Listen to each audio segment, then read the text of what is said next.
Pankaj commerce classes, आज हम आपकी डिमांड पर लेकर के आए बीकॉम सेकेंड सेमेस्टर एग्जाम्स के लिए बिजनेस रेगुलेटरी फ्रेमवर्क, जो आप सभी ने बहुत ज़्यादा रिक्वेस्ट किया और अदर हमें जो भी कमेंट मिल रहे हैं उसमें ये बात भी सामने आ रही है कि अदर सब्जेक्ट के सर वीडियो प्रोवाइड कराए जाएँ। तो हम ज़रूर कोशिश करेंगे कि आपको वीडियो उन सभी सब्जेक्ट के भी प्रोवाइड कराए जाएँ। एक इम्पॉर्टेंट बात कि ये जो टेस्ट सीरीज है या पार्ट्स हैं जो हम आपको प्रोवाइड कर रहे हैं, इन सब की अगर आप चाहते हो कि ये आपको पीडीएफ फॉर्म में मिल जाए, इन सब में पीडीएफ के लास्ट में हमने आंसर्स भी प्रोवाइड किए हुए हैं, जिससे आपको प्रिपरेशन में काफ़ी हेल्प मिल सके, आप उनको चेक कर सके अपने आंसर्स को। तो इसके लिए आपको क्या करना होगा, हमारे ऐप पे जाना होगा या हमारी वेबसाइट है, दोनों पर ये स्टडी मटेरियल प्रोवाइड किए गए हैं। आप इनको जाइए, वहाँ से डाउनलोड करिए हमारा ऐप प्ले स्टोर पर से पंकज कॉमर्स क्लासेज, और वहाँ से इन सभी को फ्री पाएँ। आइए हम आज का स्टार्ट करते हैं सेशन बिना समय गंवाए हुए। तो आज का हमारा फर्स्ट क्वेश्चन है, an agreement not enforceable by law is said to be. Business law, जिसे हम बिजनेस रेगुलेटरी फ्रेमवर्क या कॉमर्शियल लॉ के नाम से जानते हैं, ये आपका सेकंड पेपर है। इसके जो क्वेश्चन है बहुत ही इंपॉर्टेंट क्वेश्चन लेके आए, मैक्सिमम ये मान के चलिए कि इनमें से आपको क्वेश्चंस मिलने ही हैं। तो देखिए हमारा फर्स्ट का क्वेश्चन क्या है कि an agreement not enforceable by law is. Enforceability का मतलब क्या होता है? देखिए लॉ में, लॉ की आइज में जो भी ऐसे एग्रीमेंट हैं, उनको अगर वो लॉ के द्वारा इन्फोर्सेबल नहीं है तो वो वैलिड कॉन्ट्रैक्ट या कॉन्ट्रैक्ट नहीं बनते हैं। तो यहाँ पे कहते हैं कि कोई भी ऐसा एग्रीमेंट जो कि कानून के द्वारा परिवर्तित नहीं है तो उनको हम क्या कहेंगे। तो देखिए वो सारे एग्रीमेंट क्या होते हैं, ऑप्शन देखिए यहाँ पर ए दिया हुआ वाइड, वाइड का मतलब व्यर्थ है, बी का मतलब होता है वाइडेबल। अब देखिए वाइड का मतलब क्या, तो वाइड का मतलब क्या होता है कि कोई भी एग्रीमेंट या एग्रीमेंट की आप शुरुआत करते हैं, शुरुआत में ही वो व्यर्थ है तो उसको बोलते हैं वाइड। अब बी की बात करें ऑप्शन वाइडेबल, तो वाइडेबल का मतलब कि शुरुआत में तो वो कॉन्ट्रैक्ट, वो एग्रीमेंट जो है वैलिड है, लेकिन इन फ्यूचर जा करके एक पक्षकार के द्वारा, एक पार्टी के द्वारा वो उसका ब्रेच हो सकता है, उसको उसका खंडन किया जा सकता है, तो ये क्या हो जाता है आगे चल करके, इसको बोलते हैं वाइडेबल। और सी है वैलिड। वैलिड का मतलब क्या होता है कि ये बिल्कुल वैध है ये एग्रीमेंट और आगे कॉन्ट्रैक्ट बन सकता है अगर एग्रीमेंट इन्फोर्सेबल बाय लॉ हो जाता है तो। और डी अनइन्फोर्सेबल मतलब कानून ही जिसे नहीं मानता है, कानून के द्वारा वर्जित है, तो वो तो अनइन्फोर्सेबल है और वो कहीं से भी कॉन्ट्रैक्ट नहीं बन सकता है। तो इन ऑप्शंस में से जो राइट ऑप्शन होगा वो क्या होगा, ए वाइड। चलिए हमारे नेक्स्ट क्वेश्चन की तरफ चलते हैं। The person who gives the guarantee is called. और जो पर्सन गारंटी देता है तो उसे हम क्या बोलते हैं? ऑप्शन देखिए, ए क्रेडिटर, क्रेडिटर कौन होता है, जो उधार माल देता है। बी श्योरिटी, श्योरिटी होता है जिसने गारंटी दे रखी थी। प्रिंसिपल डेटर क्या होता है, जिसने, प्रिंसिपल डेटर का मतलब हो गया कि जिसने उधार यानी कि कर्जा जो है ले रखा है। और डी है प्रॉमिसी, प्रॉमिसी का मतलब ये हो गया कि जिससे वादा कराया गया हो। तो यहाँ पर जो the person who gives the guarantee is called, जो गारंटी देता है उस पर्सन को हम बोलते हैं बी यानी कि श्योरिटी। नेक्स्ट क्वेश्चन देखिए, every promise and every set of promises. Every promise यानी कि हर एक प्रॉमिस, और सेट ऑफ प्रोमिसेस का मतलब कई प्रॉमिस को मिलकर के सेट ऑफ प्रोमिसेस होता है। Farming the consideration for each other, farming the consideration का मतलब क्या होता है, प्रतिफल। क्या होता है, प्रतिफल। अब प्रतिफल क्या होता है समझिएगा आप जरा। जैसे आप किसी से जा करके, एक शॉपकीपर से जा करके एक बुक परचेज करते हैं, तो बुक के बदले जो आपको मनी के फॉर्म में आप पेमेंट करते हो, जो पे करते हो, वो कंसिडरेशन होता है, उसे हम प्रतिफल जानते हैं। तो कहते हैं promise and set of promises farming the consideration for each other. जो चाहे वो प्रॉमिस हो सिंगल या कई से प्रॉमिस को मिलकर के सेट ऑफ प्रोमिसेस बना हो, और उन सब के लिए जो एक दूसरे के लिए कंसिडरेशन फॉर्म करते हैं, वो क्या है जैन? तो ऑप्शन देखिए क्या है, ए कॉन्ट्रैक्ट है, अब बी है प्रॉमिस, सी ऑफर, डी एग्रीमेंट। तो देखिए कॉन्ट्रैक्ट क्या होता है, जब भी कोई एग्रीमेंट और इन्फोर्सेबल बाय लॉ हो जाता है, एग्रीमेंट एक्सेप्टेड हो, एक्सेप्टेंड, और उसके बाद में जो है इन्फोर्सेबिलिटी होनी चाहिए, तो वो क्या बन जाता है, कॉन्ट्रैक्ट होता है। और प्रॉमिस क्या है, मेयर एक प्रॉमिस है कि हमने किसी चीज़ के लिए वादा किया हो। ऑफर क्या है, किसी के द्वारा जो है कही गई बात, प्रस्ताव देना, उसको बोलते हैं ऑफर। और एग्रीमेंट आप जानते हो सहमति। तो यहाँ पे कहा गया है कि every promise and every set of promises farming the consideration for each other, यानी कि जो भी प्रोमिसेज हुए हैं, सेट ऑफ प्रोमिसेज जो एक दूसरे के लिए कंसिडरेशन फॉर्म करते हैं, वो क्या होता है? तो देखिए इसको बोलते हैं एग्रीमेंट, क्योंकि प्रॉमिस के बाद नेक्स्ट स्टेप आता है कि एग्रीमेंट। अब एग्रीमेंट के बाद में अगर इसकी इन्फोर्सिबिलिटी बाय लॉ है तब बनेगा जाकर के कॉन्ट्रैक्ट। नेक्स्ट क्वेश्चन की तरफ चलते हैं। An agreement not enforceable by law is stated to be void under which section. अभी हमने पहले बात करा था कि इन्फोर्सेबिलिटी क्या होती, अब कहते हैं कि कोई भी एग्रीमेंट जो कि अनइन्फोर्सेबल है, मतलब नॉट इन्फोर्सेबल बाय लॉ है, तो वो किस सेक्शन के तहत में वाइड है। ये बात तो हो गई थी कि अगर ये अनइन्फोर्सेबल है, नॉट इन्फोर्सेबल है, तो वो व्यर्थ है। वाइड का मतलब क्या होता है? व्यर्थ है। तो ये व्यर्थ तो है, लेकिन इसका सेक्शन कौन सा है? तो सेक्शन देखिए इसका होगा D option is the right, section 2G। ठीक है, अब नेक्स्ट क्वेश्चन की तरफ चलते हैं हमारे। When one person signifies to another his willingness to do or to abstain from doing it. देखिए लॉ की लैंग्वेज थोड़ा सा चेंज होती है, आप इसको समझने की कोशिश करिएगा मेरे साथ में। When one person signifies to another his willingness, जब कोई पर्सन अपनी सहमति, अपनी बात को दूसरे से मतलब उसके सामने रखता है, हिज विलिंगनेस टू डू, कि आप ये काम करिए, या किसी काम को मनाही के लिए, मना करने के लिए। देखिए to abstain from doing, abstain का मतलब था किसी काम को करने के लिए या ना करने के लिए। अब आप कहेंगे ऐसा कैसे हो सकता है? ऐसा हो सकता है भाई, आप किसी से कहते हो कि आप जो है ये काम करिए, यानी कि व्यापार करिए, या आप ये कह सकते हो कि देखिए वहाँ पर बड़ा कंपटीशन है, आप इस व्यापार को मत करिए। या ये भी हो सकता है कि जो है कोई पर्सन है, उसको आप ये कह सकते हो कि आप उनसे मैरिज करिए, या ये भी हो सकता है आप उनको मना कर दे कि उनसे मैरिज ना करिए, तो हम आपके लिए कंसीडरेशन के तौर पे ये करेंगे। तो देखिए क्या लिखा, अब्सटेन फ्रॉम डूइंग एनीथिंग, किसी भी कार्य के लिए, with a view to obtaining the assent. Assent का मतलब क्या होता है? सहमति। एसेंट का मतलब क्या होता है? सहमति पाने के लिए। With a view to obtaining the assent of that other, की किसी दूसरे पर्सन का उसको सहमति मिल जाए इस चीज के लिए कि आप ये काम करिए या ना करिए। आर अब्सटिनेंस, अब अब्सटिनेंस का मतलब वही अब्सटेन है, रोकने वाली बात है। ही सेड टू मेक, तो उसने क्या किया? ही सेड टू मेक अब ऑप्शन देखिए, कहा गया है कि कोई भी पर्सन अगर किसी दूसरे पर्सन से किसी काम को करने के लिए या ना करने के लिए अपनी बात को उसके सामने रखता है, तो इसको क्या बोलते हैं? तो ऑप्शन देखिए, ए प्रपोजल है, अब बी कंसिडरेशन है। प्रपोजल का हिंदी होता है प्रस्ताव, कंसिडरेशन का मतलब होता है प्रतिफल, प्रॉमिस का मतलब होता है वादा, एग्रीमेंट का मतलब समझौता। तो देखिए यहां पर ऑप्शन में ए प्रपोजल है, कि कंसिडरेशन है, सी प्रॉमिस है, डी एग्रीमेंट है। तो राइट ऑप्शन इसका क्या होगा? ये एक प्रपोजल है, महज एक प्रपोजल है ये। नेक्स्ट क्वेश्चन देखिए, when at the desire of the promisor the promisee or any other person has done or abstained from doing. अब कहते हैं when at the desire of the promisor, अभी वहां पे बात हुई थी कि जो है क्या है वो प्रॉमिस। अब प्रॉमिसर कौन होता है? वो पर्सन जो ये मतलब कहता है कि आप ऐसा करिए, ठीक है। तो when at the desire of the promisor the promisee or any other person has done or abstained from doing or does or abstains from doing or promises to do or to abstain from doing something such act or abstinence or promise is called A.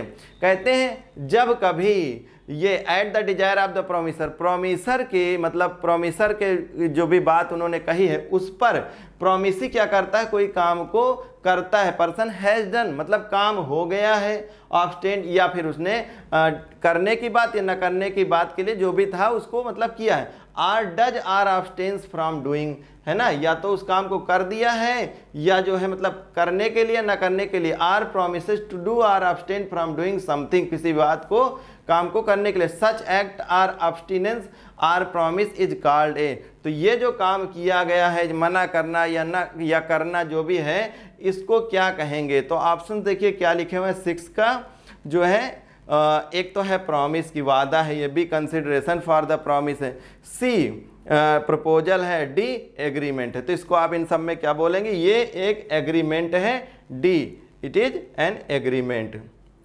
Next question देखिए क्या कहता है, offer has been define under of section. देखिए section के लिए आपको याद करना पड़ेगा सेक्शन इसमें कौन सा है, ऑफर किस सेक्शन में आता है। तो ऑफर का सेक्शन है 2 का सी। अब नेक्स्ट क्वेश्चन पे हम चलेंगे। How many person required for a contract, एक कॉन्ट्रैक्ट के लिए कितने पर्सन्स की रिक्वायरमेंट होती है। ऑप्शन देखिए 1, 2, 5 या डी है 2 आर मोर। तो 2 या 2 से अधिक लोगों का होना जरूरी होता है। D is the right answer. Next question देखिए क्या है। Promise is defined under which section, promise किस सेक्शन में डिफाइन किया गया है। तो राइट आंसर इसका देखिए section A, section 2A, section 2B, section 2C, section 2D। तो B is the right answer, section 2B। Next question देखिए। The law of contract in India is contained by, यानी कि जो कॉन्ट्रैक्ट एक्ट है वो Indian contract act 1872 है। तो options में ये दिए हुए हैं, लेकिन A is the right answer. Indian contract act 1872 में ही कॉन्ट्रैक्ट के बारे में सब कुछ जो है लिखा हुआ है। नेक्स्ट क्वेश्चन देखिए। Promisee which form the consideration or part of the consideration for each other is known. कहते हैं प्रोमिसी, प्रॉमिस, प्रॉमिसर और प्रॉमिसी, 3 बातें हो गई। किसी चीज़ के लिए वादा करना प्रॉमिस है, जिसके द्वारा वो कहा गया प्रॉमिसर, और जिसने फिर वापसी में ये बात कही है कि हम इस काम को करेंगे प्रॉमिसी। तो इन सब के लिए क्या लिखा हुआ कि consideration for each other is known as, जो भी प्रतिफल तय हुआ कि ठीक है आप ये करोगे मैं ये करूंगा इसके बदले में, तो उसको क्या कहा जाता है। ऑप्शन देखिए कंसिडरेशन फॉर द प्रॉमिस, फिर बी है प्रॉमिस, सी है रेसिप्रोकल प्रॉमिस और डी है प्रॉमिसर। तो ये क्या है, रेसिप्रोकल का मतलब क्या होता है, आपने कोई चीज के लिए क्या उसके उल्टे हमने उस चीज के लिए वादा किया। तो C is the right answer, reciprocal promise के नाम से हम उसे जानेंगे। नेक्स्ट क्वेश्चन देखिए क्या है। Bailment has been derived from the French word. अब बेलमेंट जो है एक फ्रेंच वर्ड से आया है, और ये वर्ड्स में आपको चॉइस करना। ऑप्शन देखिए बेलर, बी में देखिए बेलर में ओ लगा हुआ है, और सी है बेलर भी है, और डी वेलर है। तो इसमें जो राइट ऑप्शन है वो बी होगा बेलर। नेक्स्ट क्वेश्चन देखिए। वाइड कॉन्ट्रैक्ट, वाइड का मतलब होता है ऐसा कॉन्ट्रैक्ट जो कि शुरुआत से व्यर्थ है। Wide contract is defined under which section, wide contract का कौन सा सेक्शन है। ऑप्शन देखिए section 2A, section 2E, section 2F और सेक्शन 2J। तो याद रखिएगा आप section 2J is the right answer. Void contract का डेफिनेशन इसमें दिया हुआ है। नेक्स्ट क्वेश्चन है। A contract which ceases to be enforceable by law, ऐसा कोई कॉन्ट्रैक्ट जो जिसकी अब इन्फोर्सिबिलिटी नहीं है आगे, है ना, जो कि अब सीजेस का मतलब होता है बंद होना, है ना। अब पहले तो था, लेकिन अभी जो है वो क्या हो गया कि लॉ ने उसको वर्जित कर दिया है, मना कर दिया, कानून के द्वारा मनाही हो गई है उस चीज की। तो वो कौन सा होगा। ए वाइड कॉन्ट्रैक्ट होगा, बी वाइडेबल कॉन्ट्रैक्ट होगा, सी कॉन्ट्रैक्ट होगा, या डी वाइड एग्रीमेंट होगा। तो देखिए ऐसा कॉन्ट्रैक्ट क्या कहलाएगा, ये वाइड कॉन्ट्रैक्ट करार कर दिया जाएगा। अब ये व्यर्थ का जो है समझौता हो जाएगा। नेक्स्ट क्वेश्चन क्या है। An agreement enforceable by law is, ऐसा कोई एग्रीमेंट जो कि लॉ के द्वारा इन्फोर्सेबल है, तो वो क्या बन जाएगा। ऑप्शन देखिए इन्फोर्सेबल एक्सेप्टेंस होगा, बी एक्सेप्टेड ऑफर होगा, सी अप्रूव्ड प्रॉमिस होगा, डी कॉन्ट्रैक्ट होगा। ऐसा एग्रीमेंट जो कि इन्फोर्सेबल बाई लॉ होगा वो क्या हो जाएगा, कॉन्ट्रैक्ट बन जाएगा। नेक्स्ट क्वेश्चन देखिए। Under section 2B, if the person to whom the proposal made signifies his assent, the proposal is said to be. Under section 2B, if the person to whom the proposal made signifies his assent, जिससे भी जिस person को proposal दिया गया वो भी अपनी सहमति दे देगा। एसेंट का मतलब होता है अपनी सहमति दे देगा। तो फिर ऐसे प्रपोजल को क्या कहा जाएगा। ऑप्शन देखिए ए एक्सेप्टेड है, बी एग्रीड, सी प्रोविजनली एग्रीड है, टेंटेटिवली एक्सेप्टेड है। तो देखिए जब भी कोई भी ऐसा प्रपोजल सामने रखा गया और सामने वाले ने उसको जो है उसको मान लिया, उसको अपनी सहमति दे दिया है, तो ऐसे ऑप्शन को क्या बोलेंगे, एक्सेप्टेड। तो A is the right answer. Next question देखिए। वाइड एग्रीमेंट सिग्निफाइज, अब वाइड एग्रीमेंट जो होता है उसका मतलब क्या होता है। देखिए void agreement signifies A agreement illegal in nature, illegal है, B agreement not enforceable by law. देखिए क्या कहते हैं, एग्रीमेंट ऐसा एग्रीमेंट जो कि इलीगल है। दूसरा क्या है, इलीगल का मतलब है कानून की नज़रों में वो क्या है, वो एक तरह से जो है मना किया गया है, या जो है वो ऐसा काम है जो कि ऐसे तो वर्जित है कि उसके करने पर सजा भी हो सकती है। दूसरा क्या है, agreement not enforceable by law, जिसको कानून प्रवर्तित नहीं करता है। तो वो जो है agreement not enforceable by law. C agreement against public policy, कि कोई भी ऐसा एग्रीमेंट आप करते हो पब्लिक पॉलिसी के खिलाफ है, जो सामाजिक नीतियां हैं उनके खिलाफ है। और डी है agreement violating the legal procedure, ऐसी चीज़ें हैं जो कि लीगल प्रोसीजर को वायलेट करती हैं, उनके खिलाफ है। तो देखिए वाइड एग्रीमेंट का मतलब क्या होता है, तो इन सब में कौन सा राइट आंसर हो जाएगा, इसमें राइट आंसर क्या हो जाता है, ऐसा एग्रीमेंट जो कि इन्फोर्सेबल बाय लॉ नहीं है तो वो वाइड एग्रीमेंट हो जाएगा। नेक्स्ट क्वेश्चन देखिए, under section 2C promisee is the, promisee कौन होता है, option A person who make the proposal, option B person who accept the proposal, option C person who make the promise, और D person whom the proposal is made. तो एक एक चीज को समझेंगे इसमें कि कौन सी ऐसा, जैसे कहते हैं कि प्रोमिसी का मतलब यहाँ पर क्या होता है, कहते हैं person who make the proposal, ऐसा पर्सन जो कि प्रपोजल देता है, कोई बात को अपने ऑफर को देता है कि आप ऐसा करिए, है ना। दूसरा क्या, प्रपोजल का मतलब क्या होता है, प्रस्ताव होता है, प्रस्ताव, जो प्रस्ताव रखता है, ऐसा पर्सन जो प्रस्ताव रखता। B person who accept the, accept का मतलब स्वीकार करता, यानी कि जो स्वीकार करता है, कोई भी ऐसा पर्सन जो किसी बात को, किसी प्रपोजल को स्वीकार करता है। और person who make the promise, ऐसा पर्सन जो कि जो है वादा करता है, प्रॉमिस कर लेता है ना, वादा कर लेता है। और तीसरा डी है person whom the proposal is made, कहते हैं जिससे प्रपोजल रखा गया, मतलब कि कोई भी प्रस्ताव जिस पर्सन के द्वारा किसी दूसरे पर्सन के पास रखा गया है कि क्या आप इस काम को करने के लिए रेडी हो, या आप इस काम को करना चाहते हो, जिसके सामने प्रस्ताव भेजा गया है। तो देखिए राइट ऑप्शन इसका क्या हो जाएगा, D is the right option. यहां पर प्रोमिसी का मतलब होता है कि जिस पर्सन के पास में प्रस्ताव भेजा गया है उसे ही हम प्रोमिसी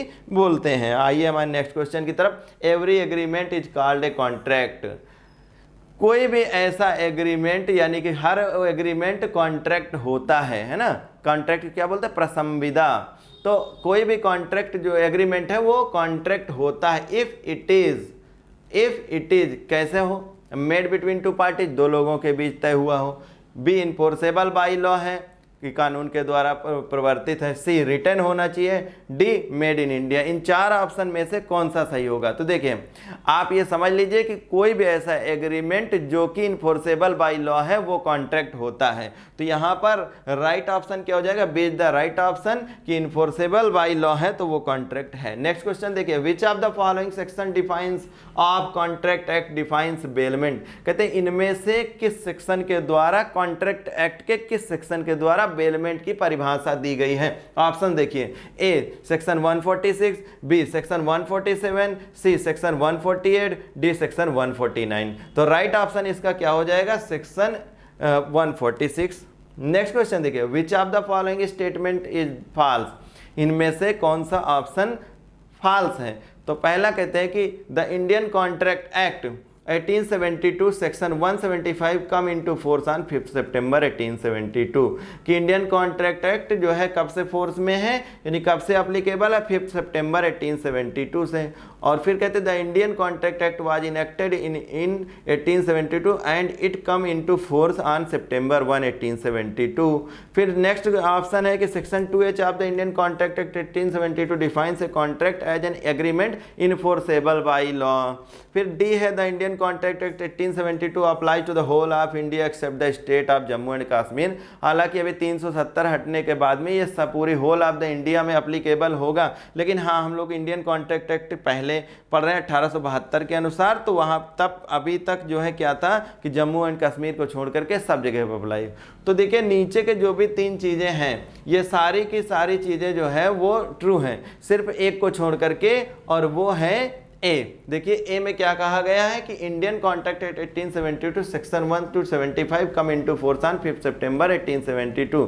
तो ये क्या है, ये फॉल्स है, यानी कि यहाँ पर अगर राइट ऑप्शन की बात करें तो यहाँ पर ए होगा। नेक्स्ट क्वेश्चन की बात करेंगे, void contract is derived from the Latin word, कहते हैं वर्ड कॉन्ट्रैक्ट, ये जो कॉन्ट्रैक्ट वर्ड है ये कौन से लैटिन भाषा से आया है। तो ऑप्शन में देखिए contracts, B contractus, C contractum, D contractual. तो आप याद रखिए C is the right answer. Contractum word से, कॉन्ट्रैक्टम ये लैटिन वर्ड है, उससे ये कॉन्ट्रैक्ट वर्ड डिराइव किया गया है। नेक्स्ट क्वेश्चन देखिए, which element is essential for formation of valid contract. एक वैलिड कॉन्ट्रैक्ट लिए, एक वैध करार के लिए जो है, वैध यानी कि वैलिड एग्रीमेंट के लिए, वैलिड कॉन्ट्रैक्ट के लिए जो भी कौन सी बातें हैं जो एसेंशियल आइटम है इसमें से, एसेंशियल आइटम है इसमें से। तो ऑप्शन देखिए, A pledge, B agency, C bailment, D offer and acceptance.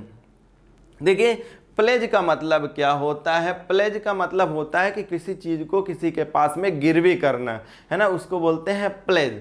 और बी एजेंसी, एजेंसी का मतलब आप समझते हो कि एजेंसी क्या है? एक एजेंट किसी को बनाना, अपनी चीजों के लिए जो है किसी दूसरे को उसकी परमिशन देना, एजेंसी होता है। अब बेलमेंट क्या होता है? देखिए बेलमेंट की बात सब जगह पे आ रही है, तो बेलमेंट का मतलब समझिए कि जब कोई भी पर्सन अपनी किसी चीज को मरम्मत के लिए या किसी चीज को बनाने के लिए, है ना, बनाने के लिए, जैसे आप कह सकते हो कि कोई भी ऐसा पर्सन गोल्ड स्मिथ के पास में अपनी ज्वेलरी को बनाने के लिए या उसकी मेंडिंग के लिए, रिपेयर के लिए दे करके आता, और उसको ये बात पता है कि जो भी उसका खर्चा होगा, एक्सपेंसेज होंगे, जो भी उसके चार्जेस होंगे, दे करके उसको वापस लाना है, उसको बोलते हैं बेलमेंट। और ऑफर एंड एक्सेप्टेंस तो आप जानते हैं कि किसी के सामने ऑफर रखना, प्रस्ताव करना, और उसका एक्सेप्टेंस।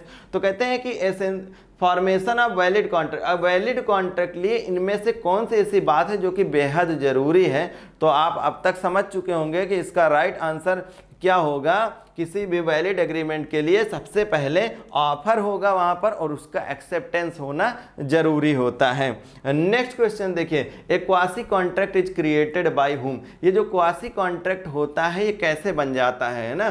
तो कुछ ऐसे कॉन्ट्रैक्ट होते हैं जो कि अपने आप ही अप्लाई हो जाते हैं। जैसे मान लीजिए कि अगर आप रास्ते में चले जा रहे हैं और आपको जो है एक पर्स जो है मिल गया है जिसमें पैसों से भरा हुआ, रुपए से भरा हुआ बैग आपको मिल गया है। अब देखिए यहाँ पर क्या चीज़ अप्लाई होगी? या तो आपको वो पर्स मिला तो आपका एक बन जाता है, आपका जो कह सकते हैं कि आपकी जिम्मेदारी बन जाती है कि उस पर्सन तक जिसकी वो पर्स है उस तक आप पहुँचाएं उसको, है ना। अगर आप ऐसा नहीं करते हैं तो हो सकता है कि आप परेशानी में आ जाएं और कानून के द्वारा जो है आपको सजा भी हो सकती है, या जो भी चीज़ें हों, है ना। तो अब यहाँ की बात करें तो ये क्वासी कॉन्ट्रैक्ट हुआ, तो आप समझ सकते हो क्वासी कॉन्ट्रैक्ट किसके द्वारा हुआ। अभी ना तो यहाँ पे कोई ऑफर हुआ, ना कोई एक्सेप्टेंस हुआ, ना कोई एग्रीमेंट हुआ, ना कोई कंसिडरेशन है, कुछ भी नहीं है, फिर भी आप जो है किसमें हो गए हैं कि ये एक कॉन्ट्रैक्ट बन गया। तो किसके द्वारा ये बना कॉन्ट्रैक्ट? देखिए लॉ के द्वारा, थर्ड पार्टी के द्वारा, कॉन्ट्रैक्टर के द्वारा, डी एनी पार्टी के द्वारा। तो ये अपने आप किसके द्वारा क्रिएट हो गया? लॉ के द्वारा क्रिएट हो गया। अब नेक्स्ट क्वेश्चन की बात करेंगे, it is an essential for a valid contract. एक वैलिड कॉन्ट्रैक्ट के लिए that consent of the contracting parties must be. फिर से समझिए, it is an essential for a valid contract that consent of the contracting party must be. कहते हैं जो भी कॉन्ट्रैक्टिंग पार्टी है, दो पार्टीज या दो से अधिक के पार्टीज के बीच में ही ये जो है कॉन्ट्रैक्ट हो सकता है। तो वैलिड कॉन्ट्रैक्ट के लिए जो है कौन सा ऐसा इसमें से जरूरी आइटम है? तो देखिए ए है लॉफुल, बी है लॉफुल का मतलब कि कानून की नज़रों में वो वैध हो, लॉफुल होना चाहिए। बी फ्री, मतलब ऐसा, अब देखिए कोई भी एग्रीमेंट हो रहा है, कॉन्ट्रैक्ट हो रहा है, जरूरी तो नहीं हो सकता है कि किसी के मर्जी के खिलाफ भी हो, उसका मानना हो, लेकिन उस पर जोर दबाव डाल करके भी कॉन्ट्रैक्ट करा लिया गया हो, एग्रीमेंट उनको और सारी चीज़ें सही करके, यानी कि उसको जोर दबाव से भी हम कॉन्ट्रैक्ट करा सकते हैं, है ना। तो ये भी हो सकता है। और सी देखिए एब्सोल्यूट और डी इंडिपेंडेंट। बात समझिए आप कि बहुत सारे ऐसे एग्रीमेंट जो कि कॉन्ट्रैक्ट बनते हैं और उनमें किसी भी एक पार्टी को जो है, पार्टी को दबाव के द्वारा पांच चीज़ें अगर हम डिटेल स्टडी में जाएंगे, डिस्कस करेंगे, तो देखिए कोर्सन, undo influence, fraud, mistake, misrepresentation, ये 4-5 बातें ऐसी होती हैं जिनके द्वारा कभी भी कॉन्ट्रैक्ट कराया जा सकता है, एक पार्टी को अंधेरे में रख करके, एक पार्टी को जोर दबाव डाल करके। तो इसीलिए कहा गया है कि कोई भी वैलिड कॉन्ट्रैक्ट होता है तो सबसे पहले क्या होना चाहिए? तो इसीलिए लिखा हुआ फ्री कंसेंट कह सकते हो। फ्री कंसेंट का मतलब उसकी स्वतंत्र सहमति पाना बहुत ज़रूरी है। अगर स्वतंत्रता नहीं, वहाँ पे वो फ्री कंसेंट नहीं है, तो ये आगे चल करके ये वाइडेबल कॉन्ट्रैक्ट हो सकते हैं जब कभी एक पार्टी उनमें से क्या कर देगी? ब्रीच ऑफ कॉन्ट्रैक्ट कर सकती, रिवोकेशन कर सकती है, ठीक है, खंडन कर सकती। नेक्स्ट क्वेश्चन देखिए, for valid contract consideration must be. अब किसी भी वैलिड कॉन्ट्रैक्ट के लिए कंसिडरेशन क्या होता है? कंसिडरेशन का मतलब प्रतिफल होता है, और वैलिड कॉन्ट्रैक्ट का मतलब ये होता है कि कोई भी प्रसंविदा जो कि वैलिड है। तो देखिए ऑप्शन देखिए, A absolute, B conditional, C unlawful, D lawful. तो देखिए इसका राइट आंसर क्या हो जाएगा? इसका राइट आंसर होगा लॉफुल। नेक्स्ट क्वेश्चन देखिए, in a valid contract what comes first. अब कोई भी वैलिड कॉन्ट्रैक्ट होता है सबसे पहले कौन सी बात जरूरी होती है? ऑप्शन देखिए, इन्फोर्सिबिलिटी, बी एक्सेप्टेंस, सी प्रॉमिस, डी प्रपोजल। तो देखिए वैलिड कॉन्ट्रैक्ट के लिए, एग्रीमेंट के लिए नहीं कर रहे हैं कि एग्रीमेंट के लिए, अगर एग्रीमेंट की बात करेंगे तो एक्सेप्टेंस जरूरी हो जाएगा, है ना, ये सारी बातें हो जाएंगी। लेकिन वैलिड कॉन्ट्रैक्ट के लिए पूछा जा रहा है तो इन्फोर्सिबिलिटी जरूरी होती, तो A is the right answer. Next question देखिए, which of the following items is not necessary for contract. इनमें से कौन सा ऐसा आइटम है जो कि एक कॉन्ट्रैक्ट के लिए रिक्वायर्ड नहीं होता? ऑप्शन देखिए, प्रॉपर्टी, बी कंसिडरेशन, सी एक्सेप्टेंस, डी प्रपोजल। इनमें से कौन सा जरूरी? देखिए एक्सेप्टेंस पहले प्रपोजल होगा या ऑफर, ठीक है, एक्सेप्टेंस भी होना जरूरी तभी वो एग्रीमेंट बनेगा। उसके बाद कंसिडरेशन होगा और लॉफुल कंसिडरेशन होगा, है ना, इन्फोर्सिबिलिटी बाय लॉ होगा, तब वो बन जाएगा कॉन्ट्रैक्ट। तो यहाँ पर प्रॉपर्टी जो है ये एक एडिशनल आइटम है जो कि रिक्वायर्ड नहीं है, तो A is the right answer. Next question देखिए, proposal when accepted becomes a. कोई भी प्रपोजल और जब एक्सेप्ट कर लिया जाता है तो क्या बनता है? क्या वो कॉन्ट्रैक्ट बनता है, या एग्रीमेंट बनता है, या प्रॉमिस बनता है, या ऑफर बनता है? तो देखिए इसका राइट आंसर क्या हो जाएगा? जब भी प्रपोजल अगर जो है एक्सेप्ट कर लिया जाता है तो क्या बन जाता है? वो प्रॉमिस बन जाता है। भाई आपने कोई बात कही, दूसरे ने कहा कि ठीक है, हाँ है, तो ये एक वादा बन गया, है ना, तो ये प्रॉमिस हो जाएगा इसमें। तो आज का हमारा लास्ट क्वेश्चन है 30, section 2I of the contract act 1872 defines contract. Section 2I में कॉन्ट्रैक्ट एक्ट डिफाइंस किया जाता है, तो वो किस चीज़ को डिफाइन करा जाता है? ऑप्शन देखिए, ए वाइड है, b voidable, c valid and d illegal. तो इसमें राइट ऑप्शन क्या होगा? B the right answer, voidable. तो ये थे आज के 3 क्वेश्चंस। आने वाली सीरीज में हम लेकर के आएंगे आपके अदर सब्जेक्ट्स के क्वेश्चन पेपर। तो आज के लिए बस इतना ही। Thank you.